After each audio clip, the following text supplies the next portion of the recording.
Bom dia, pessoal. Bom dia, meninas. Hoje o tema é muito importante. Outubro Rosa, né? Todo mundo fala bastante. É um tema muito... A questão da como que fala, gente? Prevenção e conscientização, tá? Nós trouxemos a Luciana hoje. Ela vai contar um pouquinho da experiência dela, extremamente inspiradora. E eu acho que vai trazer um momento não só de conscientização, mas de conhecimento, porque através desse tipo de conversa é que a gente entende o que a gente não conhece. Às vezes a gente acha que conhece, a gente acha que sabe tudo. Ah, eu sei.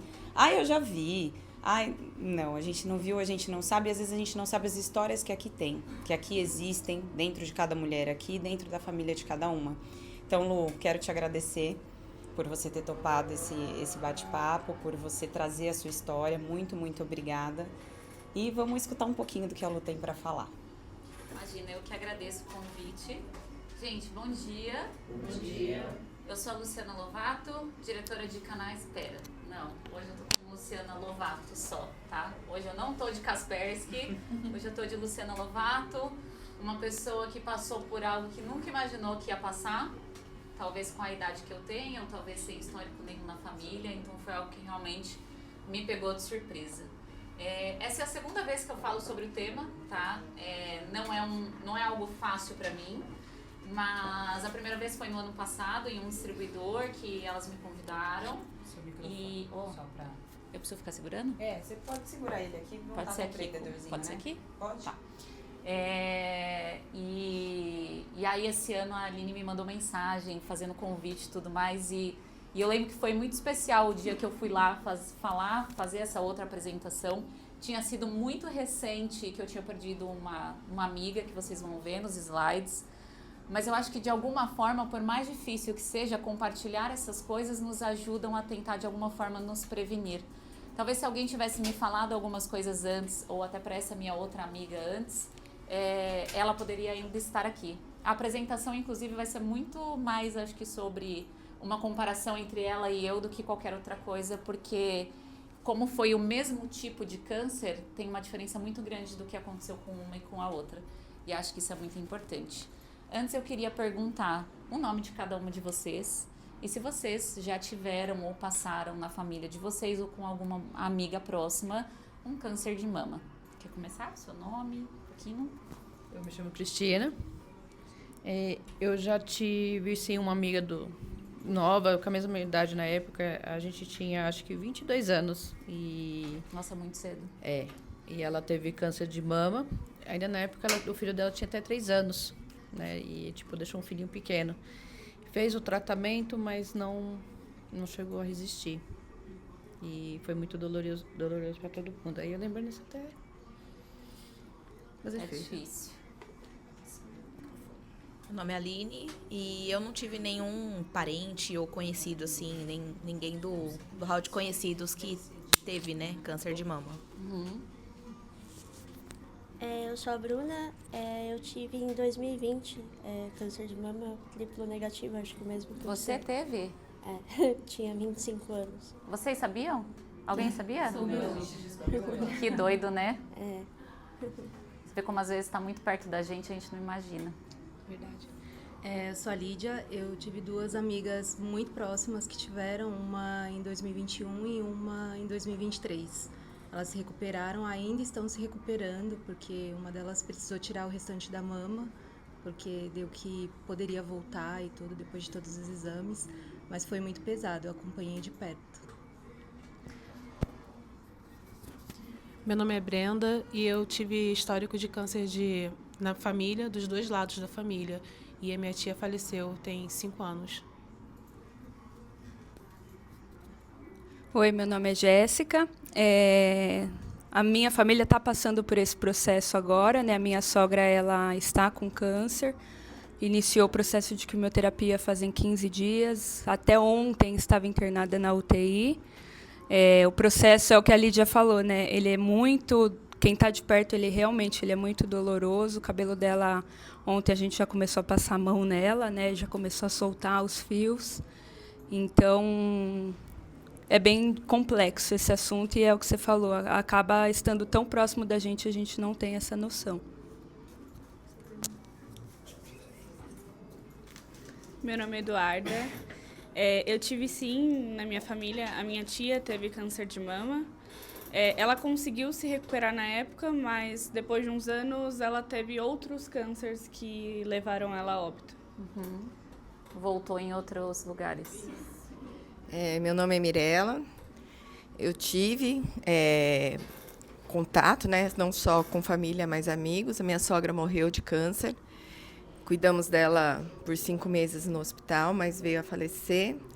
E eu tenho também uma história boa, que é uma amiga que teve câncer e convive, ou vamos dizer, ela convive ou se cura ou vive com a doença já há 30 anos e está bem, está conseguindo se cuidar. Há 30 anos, ela tem hoje quase 65 anos. Teve muito jovem também. E vive com a doença desde que descobriu. Eu me chamo Andresa e eu nunca tive nenhum parente ou amiga com câncer. Meu nome é Mariellen e eu tive uma avó, minha avó paterna, ela faleceu de câncer de mama há 13 anos. É muito doido porque acho que há 10 anos atrás, se a gente fizesse essa mesma pergunta para o mesmo grupo de pessoas ou para outras pessoas, a gente não teria tantas pessoas ao nosso redor assim. Porque hoje o aumento do câncer de mama, óbvio que a gente tem todos os cânceres aqui, hoje a gente vai se atentar ao Outubro Rosa, mas o aumento de câncer de mama em pessoas mais jovens, ele vem sendo muito maior. E eu descobri, na verdade, ficando doente, porque eu não tinha ideia, e não está funcionando, não? Eu não tinha ideia do quanto isso realmente podia virar uma realidade para nós. Eu não tenho histórico na família, tá? De câncer de mama, então eu não teria o porquê ir atrás disso ou não, eu achava que estava tudo bem. Você tem histórico na família? Não. Então é a mesma coisa que eu, né? Eu cheguei a fazer um teste na internet, mandar para os Estados Unidos para ver se... É o Oncotype, né? E você chegou a fazer mamografia, mas você, antes, não? Então, por causa da nossa idade, exatamente. Eu vou falar um pouquinho sobre isso também, porque acho que é algo muito importante para a gente se atentar. Mas eu separei para vocês aqui falando um pouquinho sobre... É o tipo de câncer mais frequente na mulher brasileira e é a doença que mais mata hoje mulheres. E é muito doido porque, assim, o câncer de mama, ele não só pega a nossa parte mais importante que é a vida e tudo que você passa, mas pega uma parte muito importante da mulher, né? Que é a parte que a gente tem ali de estética, é a nossa parte de autoestima, é a nossa parte de se sentir mulher, né? Então, cara, é um negócio que você fala assim que, putz, como que você vai passar por um negócio desse e ainda assim se sentir bem, bonita, né, especial e tudo mais? Quando você é casada ou namora, então, as coisas, elas se confundem mais ainda. E nesses passos, assim, eu participo de alguns grupos de mulheres que ainda têm câncer e algumas não, que ainda estão em remissão, em que a cada 5 delas, pelo menos uma foi deixada pelo marido ou pelo namorado. É muito comum, infelizmente, isso é muito, muito comum. Então, assim, é um negócio que realmente mexe muito com a gente, muito mais do que a gente imagina. Essa daqui é a minha amiga Priscila, que eu fiz muito em cima dela a apresentação. Eu conheci a Priscila através do meu cabeleireiro. Ele é meu cabeleireiro há uns 10 anos. E eu conheci ela através dele porque ela é amiga de infância dele. E quando eu fiquei sabendo que eu estava doente, ele me apresentou ela. E ele falou, a Priscila convive com o mesmo câncer que você tem, só que ela teve metástase, porque ela pegou num nível mais avançado. E infelizmente ela pegou em uma fase que ela já estava com metástase de câncer de mama. E aí ela não conseguiu sobreviver, infelizmente ela faleceu o ano passado. Ela faleceu 2 meses antes de outubro do ano passado, então agora faz 1 ano e 2 meses. Ela deixou 2 filhos pequenininhos, ela tinha exatamente a minha idade, 36 anos. Quando eu fiquei sabendo, aqui ela nos deixou no dia 20/8 em 2024. Quando eu fiquei sabendo, foi tudo muito doido e eu vou falar um pouquinho mais pra frente sobre isso, porque tem várias fases e vários exames diferentes. E eu acho que para você vai ser uma lembrança um pouco, né? Que eu sei que é difícil, Mas eu acho que o que eu e você passamos é importante para que outras pessoas não passem ou que a gente possa ajudar quem estiver passando, né, pela experiência que a gente tem. Mas só para vocês terem ideia, esse daqui era o exame dela. Tudo isso daqui que é branquinho, isso significa metástase, tá? Então, assim, quando ela foi... Opa, é touch! É, chique! Ela teve metástase em toda essa parte aqui dela, então pegou pulmão, fígado, pâncreas, e tudo começou com um câncer de mama que não foi tratado anteriormente, que não foi detectado com antecedência, porque ela nunca também teve histórico, nunca soube de nada, e quando ela descobriu, era tarde demais. E aí eu coloco para vocês qual que é a diferença. Diagnóstico precoce. Apesar de ainda assim eu ter passado por algumas coisas, o meu ainda foi muito precoce em relação ao dela. Tem pessoas que pegam até muito antes do que nós, e eu acho que essa é a ideia, que a gente possa realmente pegar o mais antes possível ou realmente se precaver de não ter, porque tem maneiras da gente fazer isso. Tem muita coisa sobre o nosso estilo de vida que a gente não imagina e isso faz muita diferença. E aí eu vou falar para vocês até do estilo de vida que eu tive que manter depois, né? Que é o que eu tenho que manter hoje para a vida. Para a gente ver como realmente faz diferença o estilo de vida que a gente leva. Então, como que a mulher pode perceber a doença? E aí eu vou falar um pouquinho sobre como aconteceu comigo, porque isso daqui a gente vê em todo lugar, todo mundo sempre mostra. Bom, o Roger acompanhou toda a minha história, por isso que ele tá aqui. Hoje ele também tá como Roger, ele não tá como o Panda Kaspersky, ele tá como Roger, amigo da Lu, que fez parte de tudo que aconteceu comigo. E eu sempre tive um nódulo no seio, sempre tive, desde os meus, 23, 24 anos. Mas era um nódulo que eu tinha feito um exame, tinha feito um ultrassom, tava tudo bem. Cheguei a fazer uma biópsia e não deu nada. Beleza, convivi com ele, a cada, 2 anos eu fazia um ultrassom, tava tudo certo, tudo igual, ok. Passado, uns 12, 13 anos, né, porque eu descobri o ano passado que eu tava com 35, então passado uns 10 anos mais ou menos, 12 anos, eu comecei a sentir dor no seio. E aí é muito doido, né, porque todo mundo fala, câncer não dói. Então, depende. Eu comecei a sentir uma dor e eu falei assim, poxa, acho que deve ser do meu nódulo, que deve ter crescido, enfim. No ano passado, para quem me conhece, sabe, eu assumi um cargo novo na empresa. Eu assumi em janeiro, então eu era Brasil e eu virei Américas. E com isso eu tava viajando pra caramba e eu tava extremamente preocupada do que eu tinha que provar, do que eu tinha que fazer. E pra mim a última coisa que eu tava olhando era ir no médico fazer um exame. E eu fiquei nessa de depois eu vejo, depois não sei o quê. E aí eu fui viajar, fiz algumas viagens de trabalho. E aí meu marido ficou, você precisa ir no médico, não é normal, beleza.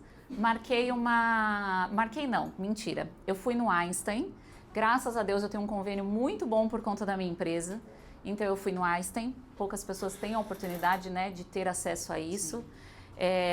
E aí eu fui no pronto-socorro ginecológico que eles têm, que é um pronto-socorro separado.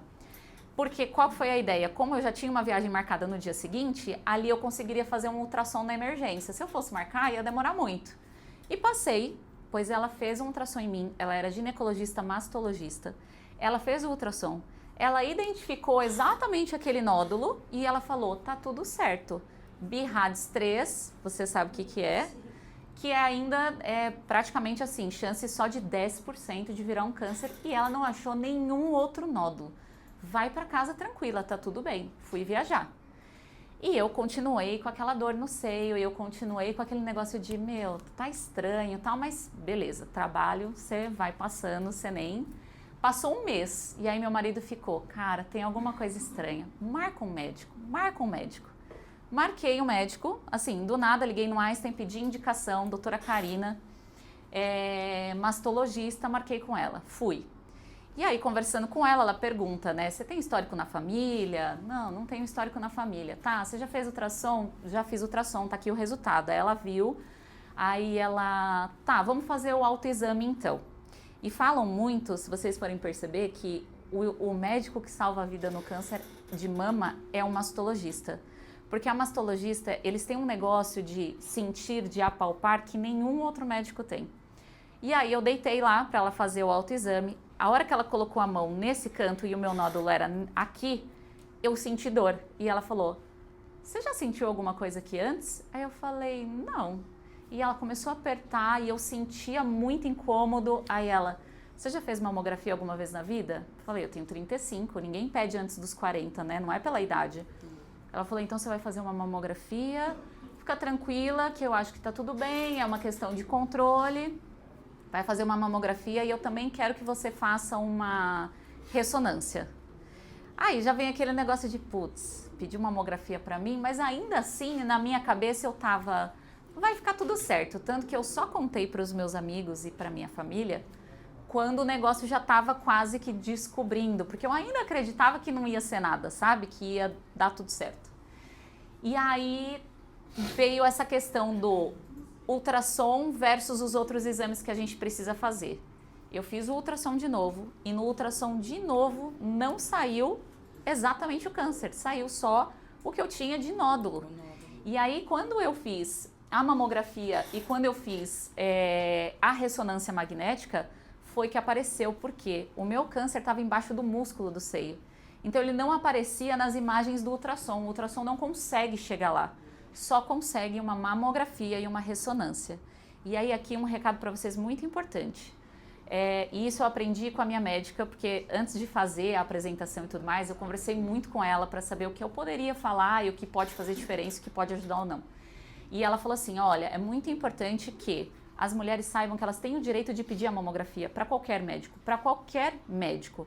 Foi num clínico geral, foi num ginecologista, foi num gastro, não tá se sentindo bem, tá com uma dúvida, pede.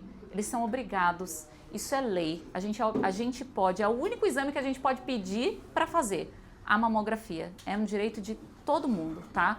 Porque a mamografia, ela vai mostrar coisas que um ultrassom não consegue mostrar dependendo do tipo e da onde essa imagem tem, tá? Então aqui, saiu o resultado da mamografia e é muito doido, porque assim, o aplicativo do Einstein, ele é eu ia falar uma palavra feia, mas tá gravando, não pode. Ele é difícil, por quê?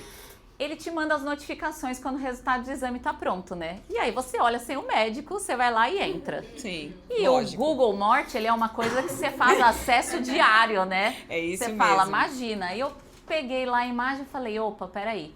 Peguei o que tinha do que eles tinham colocado como as descrições, joguei no Google e falei, agora eu vou descobrir o que é isso. E aí eu vi o negócio eles falam que é a formação irregular, né? Então, quando é um nódulo só, a formação é regular, é linear. Quando você pega algo que não é linear, é algo que pode ser ruim. Aí, beleza, peguei, coloquei no Google, aqui já deu BIRADS 4, que, opa, é touch de novo. Ela é muito obediente, só que às vezes não tanto, né? Peraí, deixa eu ver. Voltou.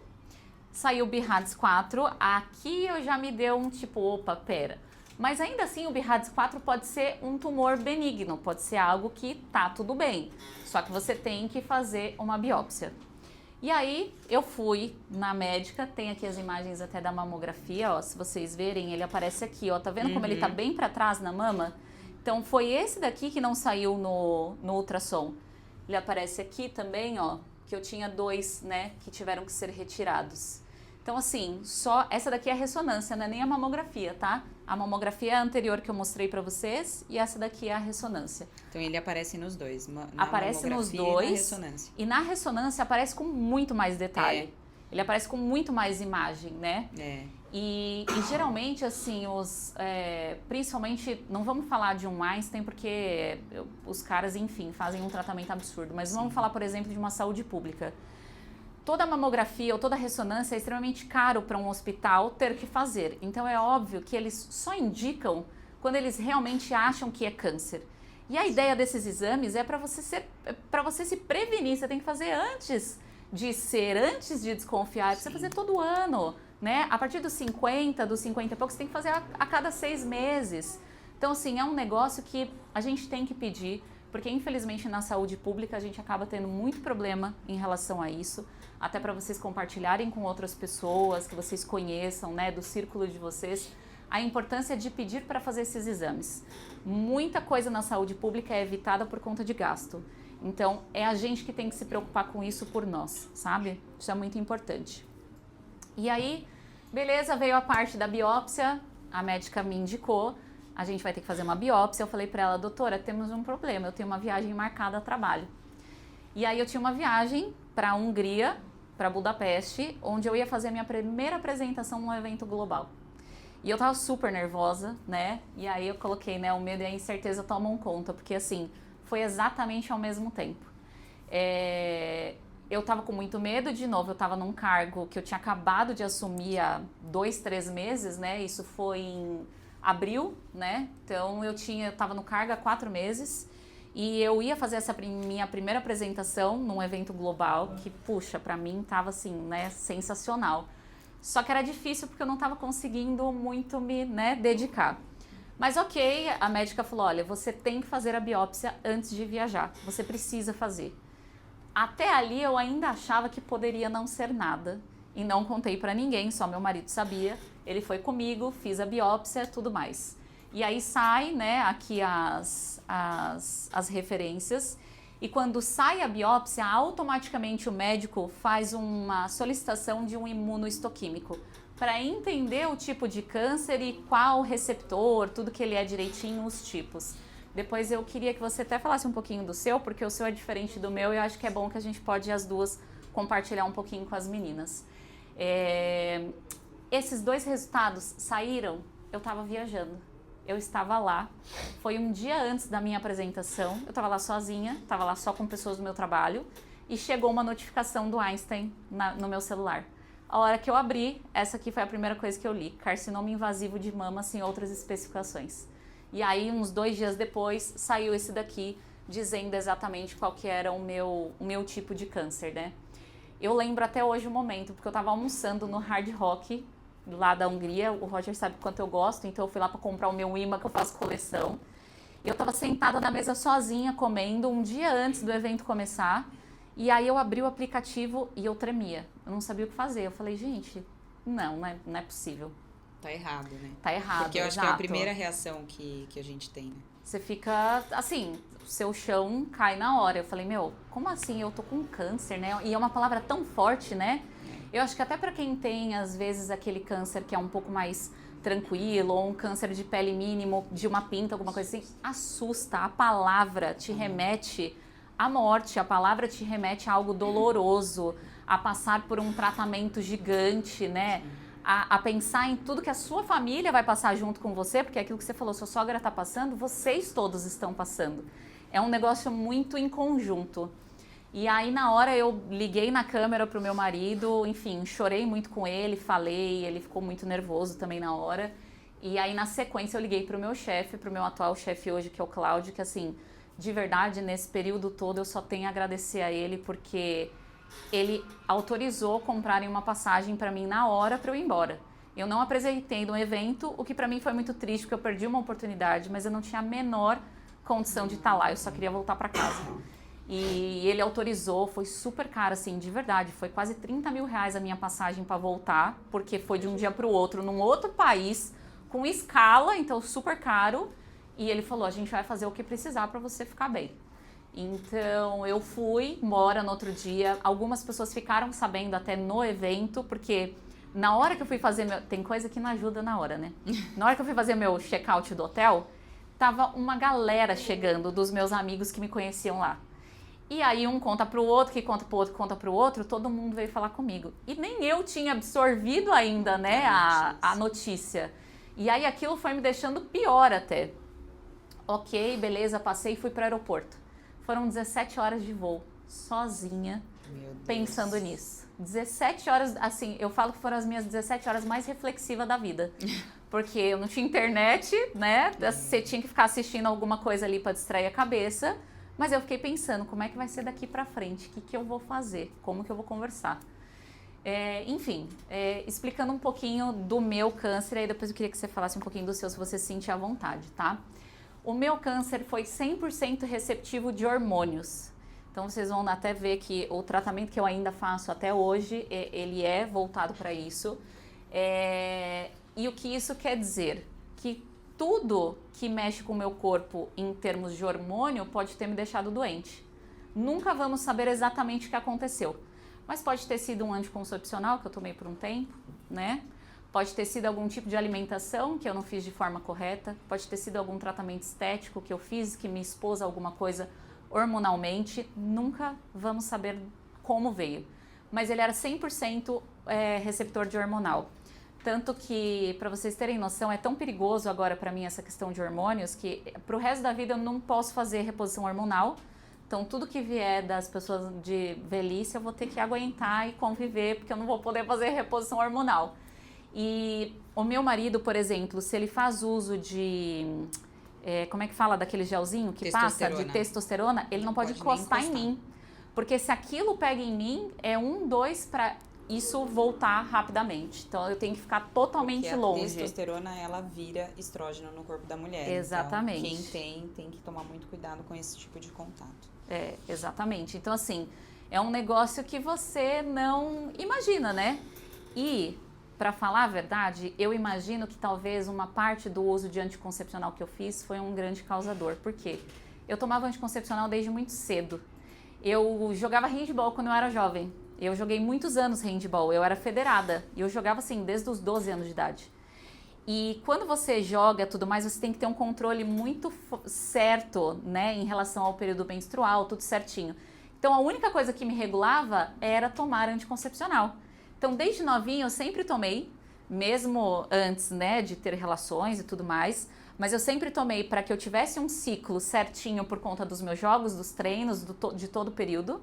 E eu tomava contínuo. Eu nunca tomei anticoncepcional que não fosse contínuo. Então, a minha médica falou, nunca vamos saber, mas é importante que você, neste momento, ela falou... Eu falei com a minha médica, inclusive, eu estava na Hungria ainda, ela tinha acabado de sair de férias, ela tinha descido em Portugal, ela me atendeu na hora, super boazinha. Eu falo que ela foi um anjo na minha vida. Ela parou as férias dela, ela falou, você vai parar seu anticoncepcional agora, você não vai mais tomar. A gente vai depois conversar direitinho o que a gente vai fazer, mas você vai parar e não vai mais tomar e a gente vai seguir para os próximos passos. Você pode falar um pouquinho do tipo do seu? O meu foi triplo negativo, né? O tipo, eu tinha acabado de ser demitida da empresa que eu estava, sofri um layoff. E aí eu tinha visto um cisto bem pequeno na parte de baixo, né, do seio. Mas como eu tinha acabado de ser demitida e não tinha mais convênio e tudo mais, então decidi ignorar, porque era bem pequenininho, né? E é melhor eu falar pra lá? E um ponto importante que você falou, que você decidiu ignorar porque era pequeno. O tamanho não quer dizer malignidade. Sim, era pequenininho e todo mundo que eu conversava, tipo, minhas amigas, a gente, não sei, você tem 25 anos, não faz muito sentido ser algo grave, né? Pode ser de menstruação que tá pra descer, aí surge algum cisto e tal. Ignorei e fiquei, acho que 1 ou 2 meses em casa ainda tentando me repor no mercado. Só que aí esse nódulo começou a crescer de uma forma absurda. Acho que chegou em abril, mais ou menos, e ele estava basicamente do tamanho do meu seio. Porque o dela é um crescimento muito rápido. É mais agressivo, então ele cresce de forma muito rápida e se espalha também de forma muito rápida. E aí, como ele começou a ficar muito grande, aí eu decidi ir atrás.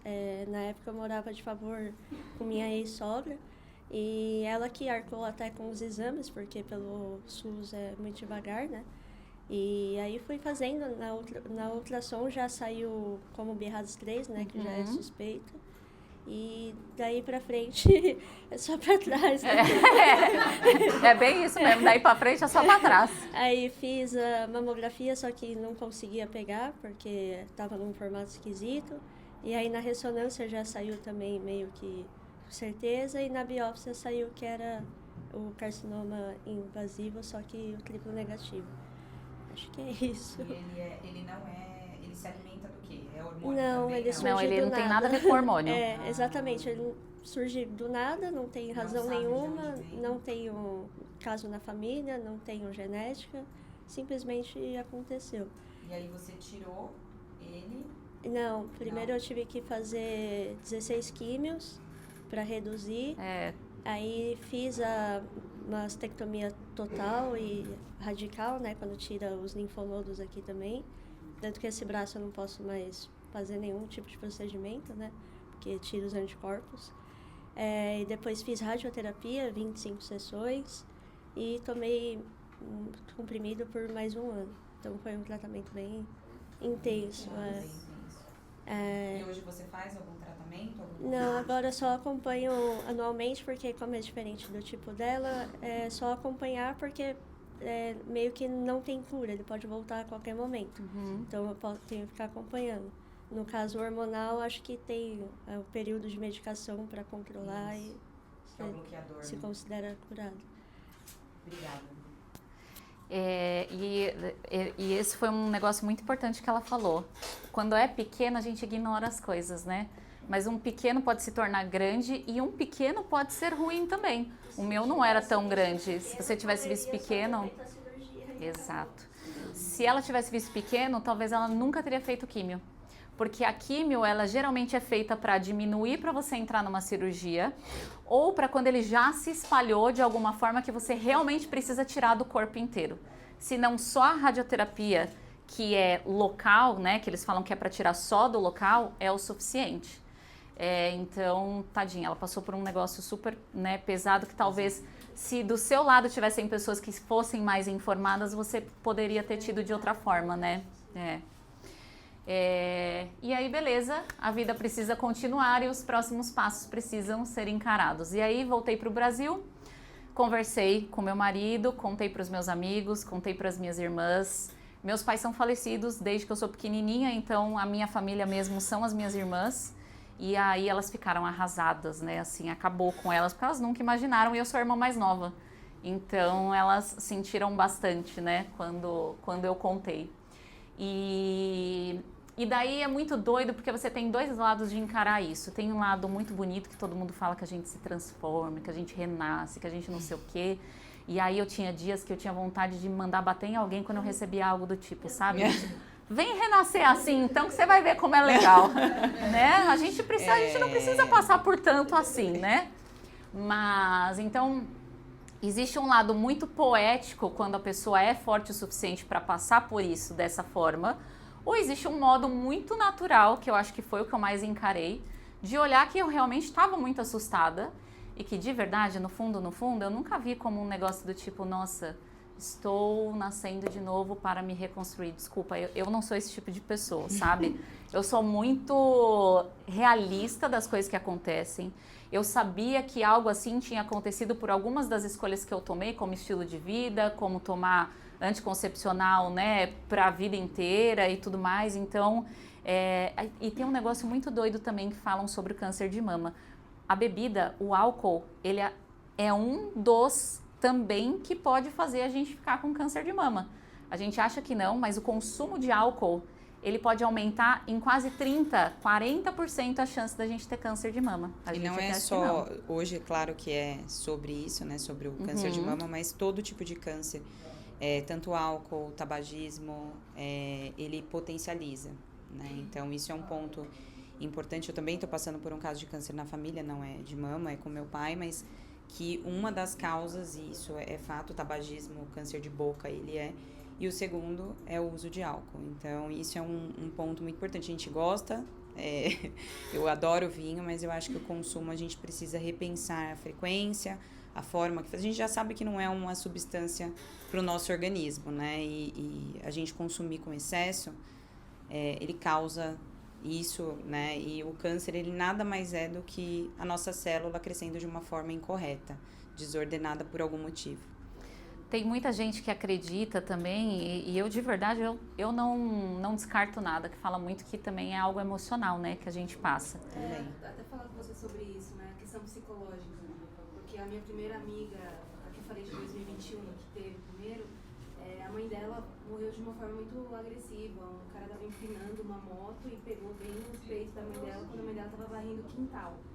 E ela era casada, tem 2 filhos e a mãe morava com eles ali. Então a mãe era a vida dela. Eu não sei que a mãe é a vida de todo mundo que está aqui, mas a dela era dentro assim, da casa dela, né? Então a mãe dela era tudo para ela, foi muito difícil. E ela ficou assim, pelo menos uns 5 anos, assim, com muito ódio da pessoa que fez, né? Tanto que o cara passou uns anos, veio a morrer na cadeia, alguma coisa assim. Mas de primeiro instante a pessoa não foi presa. Ele ficou solto por muito tempo. Ele foi preso até nem foi. E ela ficou remoendo aquilo, ela né? Ela ficou remoendo. Ela falou que queria que ele fosse sei lá pra onde, assim, ela tinha muito ódio, muito ódio. E também ela não tinha casos na família que tinha, ela era filha única, a mãe dela não tinha histórico nem nada. E hoje ela fala que ela tem certeza que foi desse ódio, assim, que ela foi acumulando por conta de tudo que aconteceu, assim. A gente acompanhou, eu cresci com ela, né, minha amiga da vida toda, e eu vi a dor que ela carregou, né, as fotos que ela postava, era muita dor, assim. E passou, foi mais ou menos uns 3 anos depois que tudo aconteceu que o câncer dela veio, assim, veio de uma forma muito agressiva, o câncer dela, né. O corpo fala, né? E fala muito. De várias formas, né, na verdade. Por exemplo, falam muito sobre o negócio da gastrite nervosa, que pode até virar úlcera e tudo mais, né? É tudo reação do ambiente que a gente vive, do que a gente convive, né? E do que a gente alimenta também. Exatamente. Né? Então, assim, por exemplo, para mim aconteceu num período de muitas mudanças em que eu estava tendo, tanto boas quanto ruins na vida pessoal. Então, eu acho que aquilo veio de um jeito que, sim, pode ter dado uma potencializada. Eu super acredito nisso, né? E se a minha médica fala isso, a médica que é formada em medicina fala, olha, eu acredito que o câncer nas mulheres vem muito da questão emocional, para mim, se um médico fala isso, né? Um médico acreditar. Exato. Sim, são muito, alguma coisa. Exatamente. Muito a certeza, Exato. muito a razão do que é comprovado. Mas hoje ninguém sabe exatamente, né? A gente tem base, tá ali no exame da Lu, mostra do que se alimenta e tudo mais, mas não se sabe de onde surgiu. Mas no meu caso, por exemplo, não se alimenta de nada. Exato. Então, e na época eu realmente tinha feito 1 ano e pouco de empresa antes de descobrir. E eu trabalhava no período noturno, já era DBA, e presencial, né? Porque na época ainda foi antes da pandemia começar. E noturno presencial era ali na Barão de Limeira, então quando eu saía eu meio que tinha que lidar ali com os clubes em volta e tal. E era algo que me deixava muito mal, porque eu sou muito sensível a esse tema, né? Ver gente passando necessidade, e morava de favor com a minha ex-sogra. É muita coisa para uma cabeça, né? Muito difícil, né? Meus pais, que são meus pais adotivos, né? Porque minha mãe já faleceu quando voltei. Então é um aglomerado de coisas. Esses meus pais tinham meio que acabado de se mudar pro interior, eles tinham me deixado aqui. Acho que tinha uma carga emocional muito grande e desenfreou a virar um câncer. Acho que isso é um outro recado que a gente pode deixar, assim, para nós e para algumas outras mulheres que vocês tenham na vida de vocês. Se está passando por alguma situação difícil emocionalmente, sabe? Se está passando por algo que está se desestabilizando, é importante a gente apoiar, a gente estar junto. É importante a gente saber o que a gente vai falar, sabe? Eu lembro que eu tive vários tipos de amigos nessa fase, né? Você tem várias pessoas. Então, você tem as pessoas que se comportam de formas diferentes, porque no fundo elas estão aprendendo junto com você a como se comportar com tudo isso. Mas eu acho que para o ser humano o mais difícil é ele aprender a se colocar no lugar do outro. E aí, assim, toda vez que eu ouvia alguém falando para mim, talvez você deve ter ouvido muito sobre isso, do tipo... então, mas você tem que dar graças a Deus que não tem metástase. Mas você tem que dar graças a Deus que não é tal. Mas você tem... E aí, uma vez eu escrevi no meu Instagram, desculpa, mas eu não consigo dar graças a Deus pelo meu não ser o tal. Não consigo. Pode ser que seja, né? Pode ser que eu teria que falar isso, mas não era o emocional que eu estava pronta para ter ali na hora, né? Eu só queria que as pessoas me abraçassem. É isso, não adianta querer forçar uma situação onde a pessoa não consegue. A empatia, a gente fala tanto sobre praticar a empatia, mas praticar a empatia é realmente você se colocar no lugar do outro. E não você falar assim, se eu estivesse no seu lugar, eu faria assim. Não, só vai pro lugar do outro e sinta o que ele está, tente sentir e respeite como ele se sente. Eu acho que esse é um ponto muito importante, porque falar se eu estivesse no seu lugar eu faria diferente, mas você não está. Então esse momento, numa situação dessa, eu acho que o que a gente pode fazer é acolher. É estar ali para dar força, mas para respeitar. Acho que em principal, cada um sabe a dificuldade que passa e só sabe realmente quem está dentro da situação. Eu tive, assim, pessoas que nessa fase realmente eu decidi que não fariam mais parte da minha vida dali para frente, como tive pessoas que se aproximaram muito mais de mim do que eu imaginava, né? Então, é um processo que realmente, assim, a gente não precisa passar sozinho. E foi onde eu aprendi as pessoas de verdade que estavam do meu lado. No meu caso, quando eu voltei de viagem, ela falou pra mim, então, a primeira coisa que a gente tem que fazer é a cirurgia pra ontem, pra gente não ter a possibilidade do crescimento, aproveitar que a gente pegou no começo, então a gente não precisa fazer a químio antes pra diminuir, ele tá num tamanho operável, vamos operar. Você tem duas opções, você pode fazer a mastectomia total, tirar o seio inteiro, ou você pode fazer só do quadrante, que aí você mantém e tira só um pedaço que vai ficar ali um pouquinho menor. E ela falou, é uma escolha sua. E eu lembro que eu perguntei pra ela, tá, mas e aí, né? Poxa, que escolha difícil, né? Não é uma escolha muito... Não é? E aí entra a nossa parte estética, né? A parte emocional, a parte de autoestima. E aí eu falei pra ela, tá. Ela falou, posso te falar uma coisa? Você é muito nova. Você é muito nova, você tem condições de ter um convênio bom e tudo mais. Faz a do quadrante, tenta entender o que vai acontecer e acompanha. E aí, beleza, escolhemos, eu fiz em menos de um mês a cirurgia. Então, assim, foi tudo muito rápido. Eu fiz a cirurgia de retirada, consegui tirar tudo, tirei os linfonodos também, porque eu estava com alguns linfonodos também já contaminados. E aí eu tive que tirar alguns, a gente tem vários, mas eu tive que tirar os principais.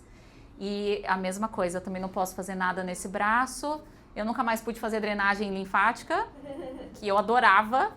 E você, pelo menos no meu caso, eu perdi uma grande sensibilidade dessa parte aqui. Eu não sinto nada. Porque o que acontece, essa é uma parte que tem muita terminação nervosa. E ela explica antes da cirurgia, ó, provavelmente você vai perder um pouquinho dessa sensibilidade, porque a gente corta muito esses vasinhos, não tem como, é muito difícil chegar lá. Então, realmente perdi. E aí, com isso, né, tem a cirurgia e assim, a cirurgia é um passo muito difícil. Acho que pra você foi muito pior até, porque a sua cirurgia foi grande. Minha cirurgia eu fui sem saber como que voltaria. Eu imagino. Porque como era ainda assim, mesmo tendo feito as químios, ainda tava lá. Grande, né?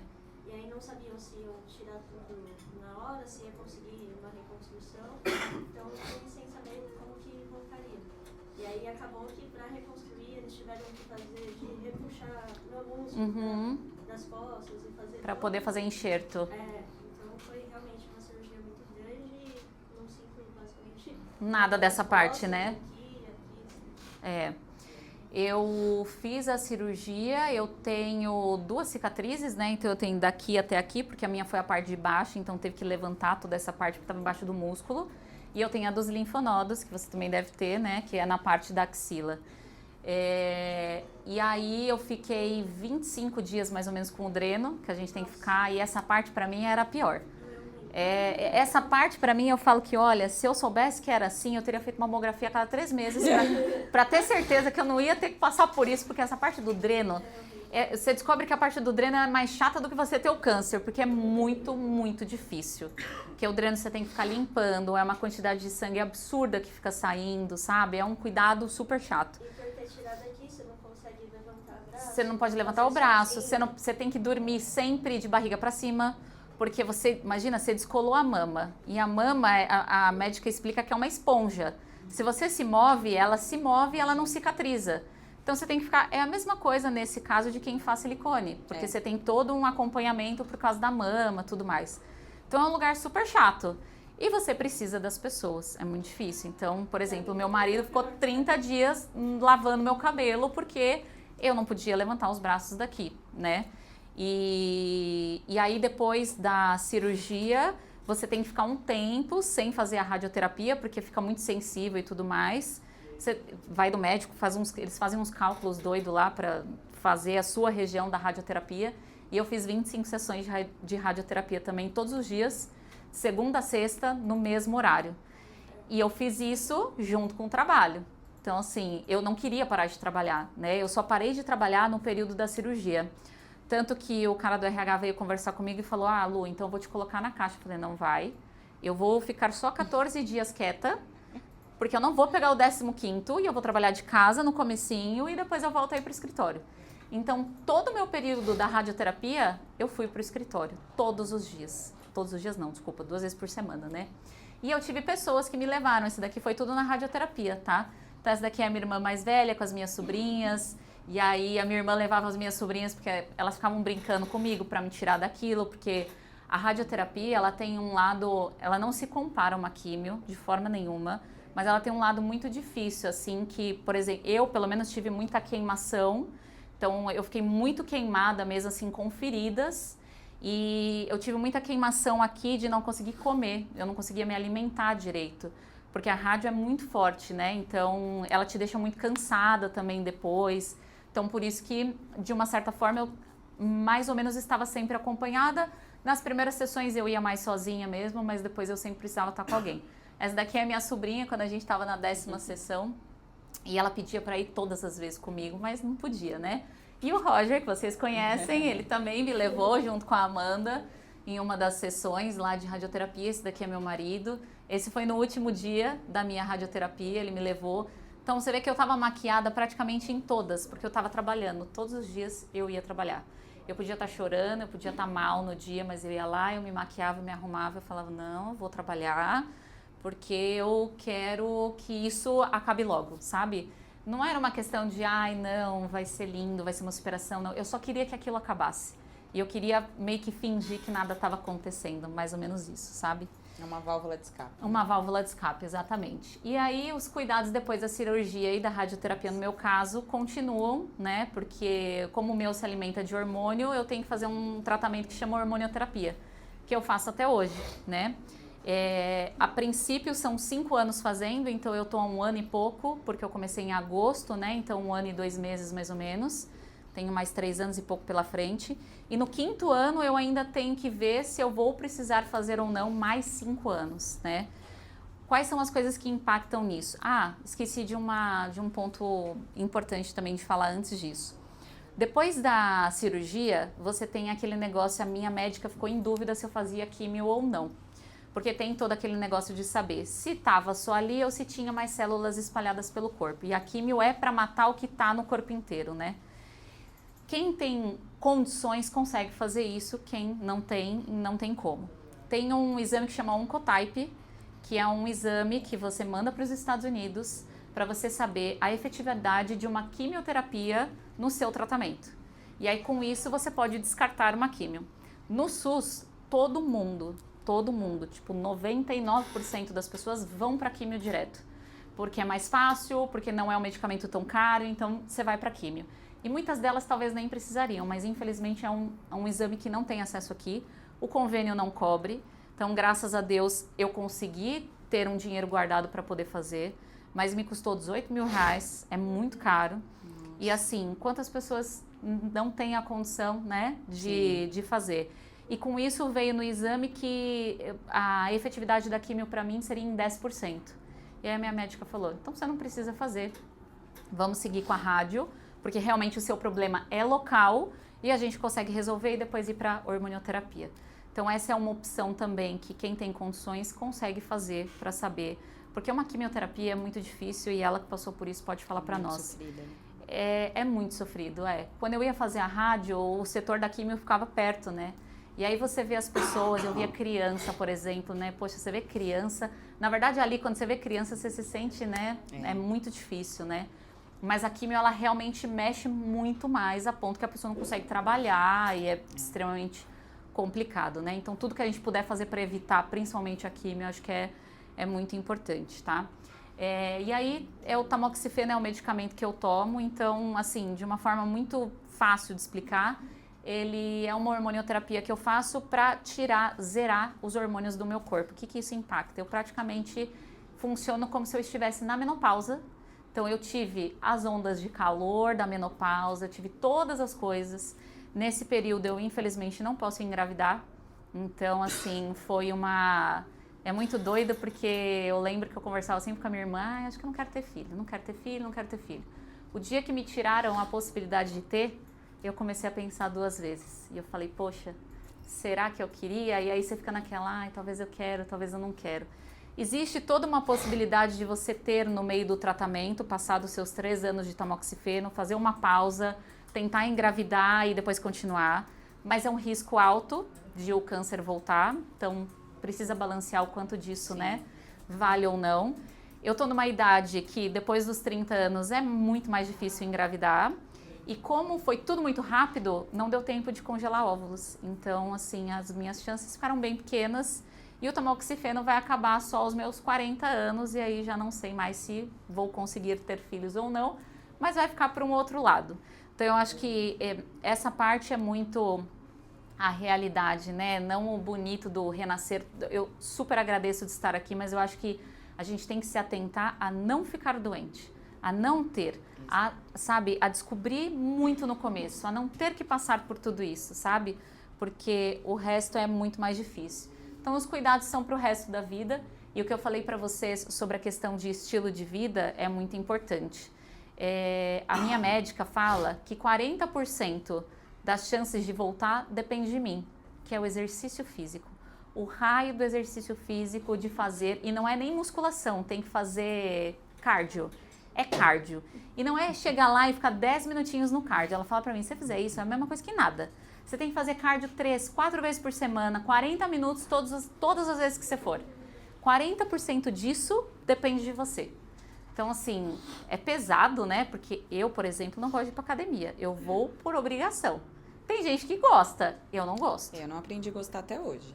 Mas a gente faz por questão de saúde, por conta do resultado que isso te traz.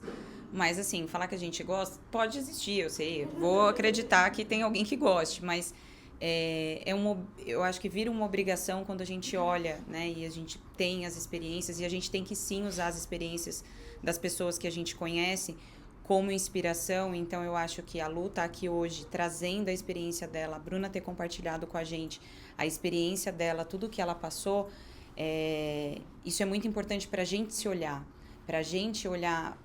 e aí questão emocional, que a gente estava falando antes, a parte psicológica, ela é muito importante.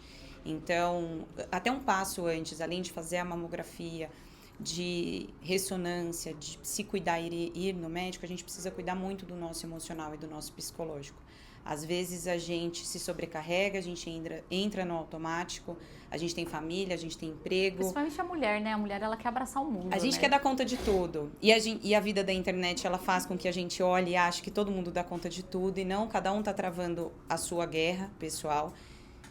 E para você poder travar uma guerra primeiro, você precisa estar bem. Então, acho que o recado que fica aqui hoje é: se cuide, previna. Parte da prevenção é a questão emocional e psicológica. A gente precisa levar isso muito a sério. Porque a hora que a gente cai para levantar é muito mais difícil quando a gente não tá com o emocional e psicológico bem, né? Então, assim, é uma doença. Eu acho que hoje a Lu, ela traz uma visão muito, acho que verdadeira, de que, assim, é uma doença muito que assusta, muito difícil, que pode vir como você acha que é um diagnóstico de morte, uma sentença, mas ela não precisa ser uma sentença. Então, vamos trabalhar aí, principalmente todas que estamos aqui e os homens que aqui estão. É importante trabalhar na vida das mulheres na prevenção disso. Porque a gente prevenindo, com certeza, caso a gente descubra, é muito mais fácil de cuidar. Quem não tem filhos aqui? Não tem. Uma grande parte. E 2 que tiveram câncer não tem. A sobrecarga e as coisas que acontecem na nossa vida, mesmo a gente não sendo mãe, é muito grande. Eu acho que isso é um ponto também muito importante da gente lembrar. Às vezes eu ouço muito sobre, mas você não tem filhos, você não sabe como é que é. Mas você não tem filhos, você não... Poxa, a gente se sobrecarrega de tantas outras coisas, sabe? E às vezes a gente que não tem filhos, a gente quer abraçar as outras pessoas. E a gente abraça mais ali a vida de uma irmã, de uma amiga, de um amigo, e você quer fazer parte, você quer cuidar. E esquece da sua. Exato. Então, o ter filho ou não ter filho não tira o peso e o emocional que pega na gente. Isso é algo que não tem a ver com ter filhos ou não. Claro que é muito mais difícil, óbvio, eu vejo pela minha irmã que tem 3, que é uma guerreira, mas todo mundo pode ficar doente, todo mundo pode ter algum tipo de sobrecarga emocional, sabe? Isso é muito importante. E falando sobre o restante aqui dos 5 anos, que a gente fala sobre a remissão, né? Você não está em remissão ainda. Você está no processo igual eu, né? Não, no meu caso seria remissão porque não tem... Não tem tratamento, né? Verdade, Então, por enquanto, tô em remissão há 5 anos. E aí, essa volta do câncer, e aí independente do câncer de mama, pode voltar em outros lugares. Então, vários exames, além de exame de mama, fazem parte da nossa vida quando você faz os exames de rotina. Eu ainda estou no a cada 3 meses, porque ainda é muito próximo, né? Mas depois vira 6 em 6 meses, depois a cada 1 ano. Mas a gente tem que fazer PET scan, a gente tem que fazer mamografia, a gente tem que fazer raio-x, tem que fazer ultrassom do corpo inteiro, porque pode vir em qualquer outro lugar e vira uma atenção para a vida, né? E era isso que eu ia te perguntar. Como que é lidar com essa pressão? Porque, assim, faz 1 ano que terminou, né, o seu tratamento e você fica nesse... A cada 3 meses você faz exame. A gente que já faz exame na prevenção, né, de nunca ter tido nada, mas você faz um exame... Lá vem a gente pro Google, né? Então, toda vez que sai um exame vai procurar, vai olhar o valor de referência e a gente já fica nervosa.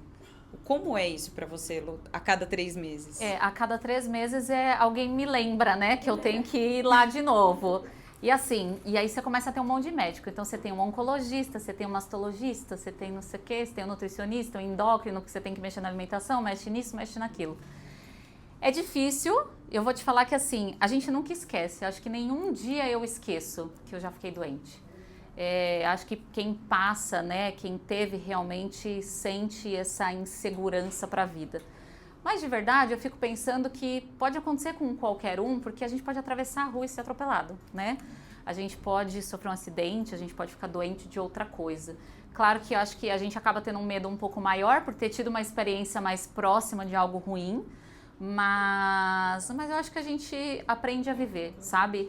E aí eu até sempre finalizo com ela, porque a Priscila foi uma pessoa muito resiliente. Ela tinha o mesmo câncer que eu, só que ela já tinha com a fase de metástase. E foi uma homenagem para ela a minha apresentação, porque ela viveu 6 anos ainda além do que ela tinha descoberto. E o primeiro filhinho dela tinha 1 ano, quando ela descobriu que ela estava com metástase.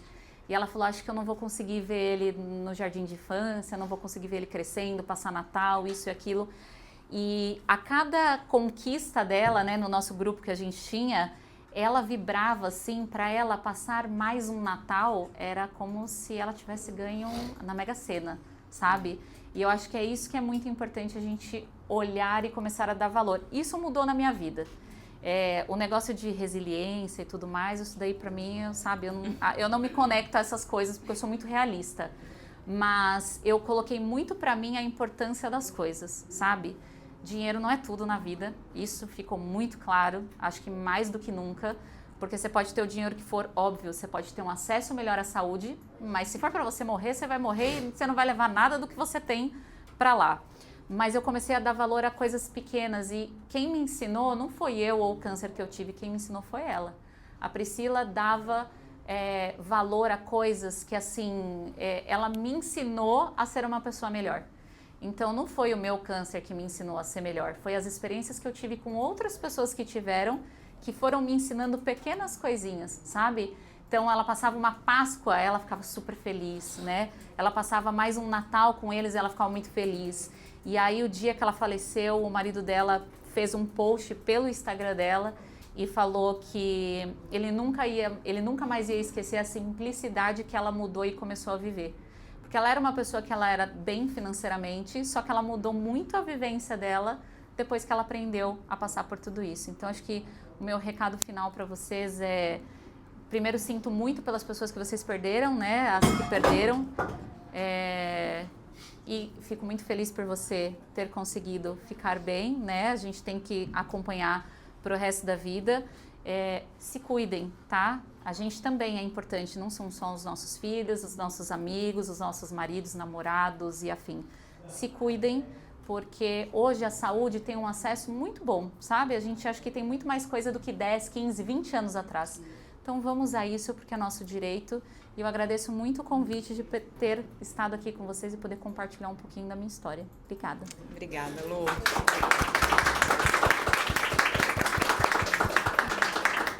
Bom, gente, foi uma conversa muito inspiradora, né? E é o que a Lu falou, vamos cuidar de nós mesmas para que a gente possa cuidar dos outros, né? A gente estando bem, a gente pode cuidar de quem a gente ama, seja filho, marido e tudo mais. Mas, bom, além dessa conversa inspiradora, hoje teremos um almoço especial, patrocinado pela Kaspersky. A Lu e o Roger vão levar vocês, nós todas, na verdade, para almoçarmos hoje no Zuco. A gente tem uma reserva lá meio-dia. E eu espero de verdade que vocês levem esse recado. Espero que vocês saiam daqui e marquem a mamografia. Mas de verdade, gente, se cuidem. Parece uma coisa simples, mas eu espero que faça vocês refletirem de verdade. Que não saia só como o nosso recado que a gente passou aqui. Que vocês realmente marquem a mamografia, marquem os exames que vocês estão deixando atrasados. Enchem o saco da mãe, da irmã, da tia, da prima. Grudem nas mulheres da vida de vocês para que elas se cuidem, porque é uma rede de apoio e a gente está aqui para isso. Tá bom? Obrigada, gente. Obrigadão, mulherada. Bora. Obrigada.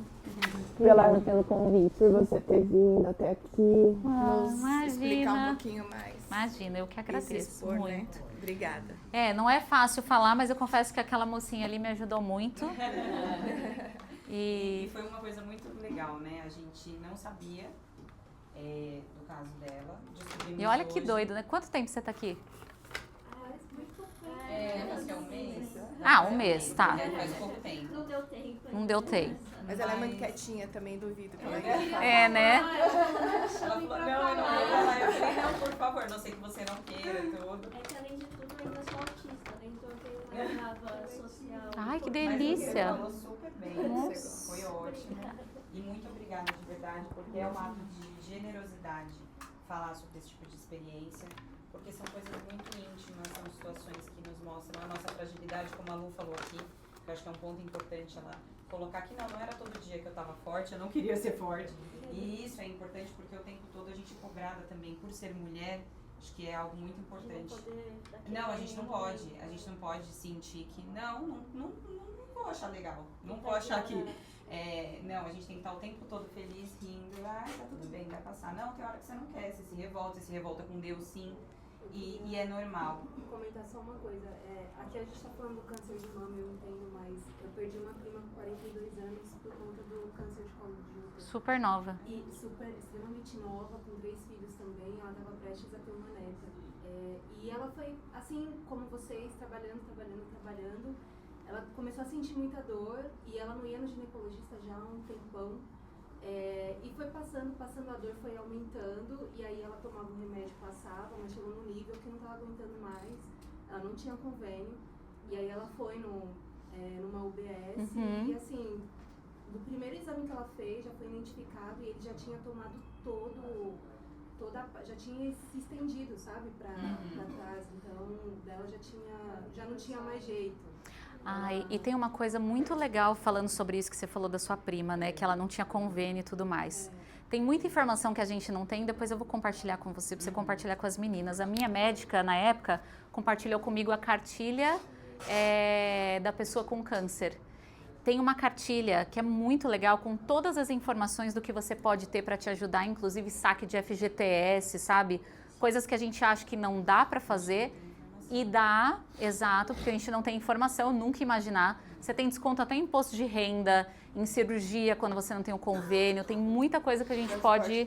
Transporte público, que a gente pode ajudar, né? Bom, vamos tirar uma foto toda novamente. A gente tirou uma foto antes, mas vamos tirar uma agora. Quer que deixa o outro no fundo aqui? Eu acho que é. Peraí, isso primeiro. pegar esse aqui. Vamos vir todo mundo pra cá, então? Pode finalizar, gente. Obrigada. Eu esqueci. O meu tá desligado. Ligou? Fala pelos valores.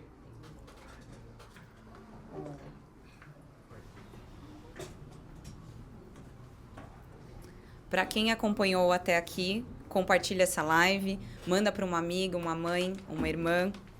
Informação e empatia são as melhores formas de prevenção. Muito obrigada.